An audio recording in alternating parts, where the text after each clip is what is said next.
ଏଇଟା ଗୋଟେ ଜିନିଷଟେ ଆମେ ମଗେଇଥିଲୁ କହିଲେ ୟୁଟ୍ୟୁବରୁ ଗୋଟେ ବ୍ଲଗର କରିଥିଲେ କହିଲେ ବହୁତ ବଢ଼ିଆ କାନର ମଳି ସବୁ ବାହାର କରିଦେଉଛି ମୁଁ ଦେଖିଥିଲି ଏଇଟା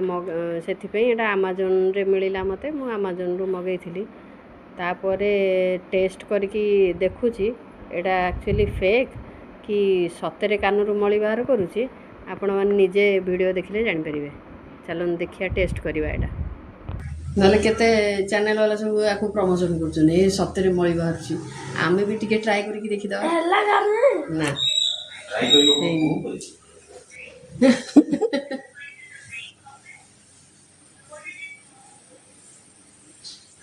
ଜଣେ ଜଣେ ଆସିବ ଏଇଯାଏ ପୁଅ କହୁଛି ଶୋଇକି କରିବା କଥା ଏଇଟା ମୁଣ୍ଡ ତ ନୁଆଇଛି ଆଉ ଆଜି ପୁରା ସତ କଥାଟା ଜଣାପଡ଼ିବ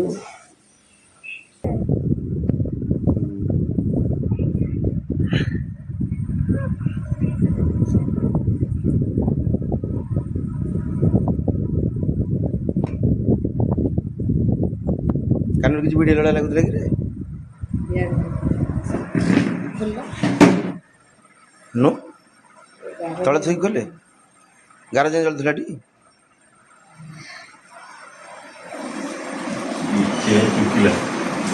ପୁରା ଖୋଲା ହେ ସତରେ ବାହାରିଛି ଉଠ ସାମ୍ନାରେ ଉଠ ହେବା ଏଇଟା କ'ଣ ଏଇଟା ଏଇଟା କ'ଣ ଆଗରୁ ଥିଲା ନା କ'ଣ ଆଉ ଗୋଟେ ଖୋଲିକି ଦେଖ ଏଇଟା କ'ଣ ବୋଧେ ଆଉ ଗୋଟେ ନୂଆଟେ ଆଣିଲ ଦେଖିବା ତା ଭିତରେ କାଳେ ଆଗରୁ ଥିବ ନୂଆଟେ ଆଣ ଦେଖିବା ଏଇଟା ଧ ମୋତେ କାହିଁ ଲାଗୁନି ଏଇଟା ପିଙ୍କ କଲର୍ କ'ଣ ଏମିତି ବାହାରେ ଏତେ ନଥିବ ଏଇଟା ନାଇଁ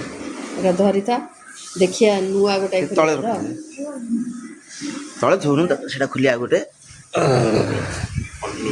ଏଇଟା ଖୋଲି ଦେଖିଲି ନୂଆଟେ ଗୋଟେ ଖୋଲିକି ଦେଖିବା ଆଗରୁ କାଳେ ଥିବ ତା ଭିତରେ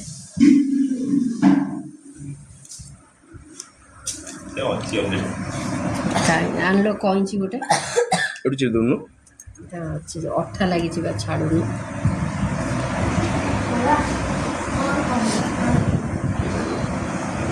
କ'ଣ ଏମିତିଆ କହିପାରିବି ନା ଏଇଟା ପ୍ଲାଷ୍ଟିକ ଗୁଡ଼ା ଭଳିଆ ଲାଗୁଛି ଯେମିତି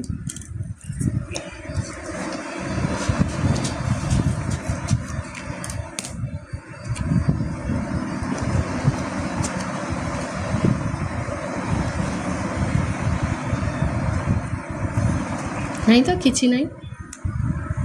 ତାମାନେ ଇଏ ଟାଣିଛି ନା କ'ଣ ନା ଏଇ ଯେଉଁ ପ୍ଲାଷ୍ଟିକ ଗୁଡ଼ାକ ତରଳିକି ତା ଭିତରେ ପଶିଛି ବୋଧେ ପ୍ଲାଷ୍ଟିକ କାଇଁ ଆରେ ଏଇ ଯେଉଁ ପାର୍ଟଟା ଜଳିଲା ଏଇ ପାର୍ଟଟା ଜଳିକି ସେ ତା ଭିତରେ ତରଳି ସେଇଆ ହେଇଥିବ ସେଇ ତ ସେଇଭଳିଆ ଲାଗୁଛି ପ୍ଲାଷ୍ଟିକ ଗୁଡ଼ାକ ତରଳିକି ତା ଭିତରେ ପଶିଛି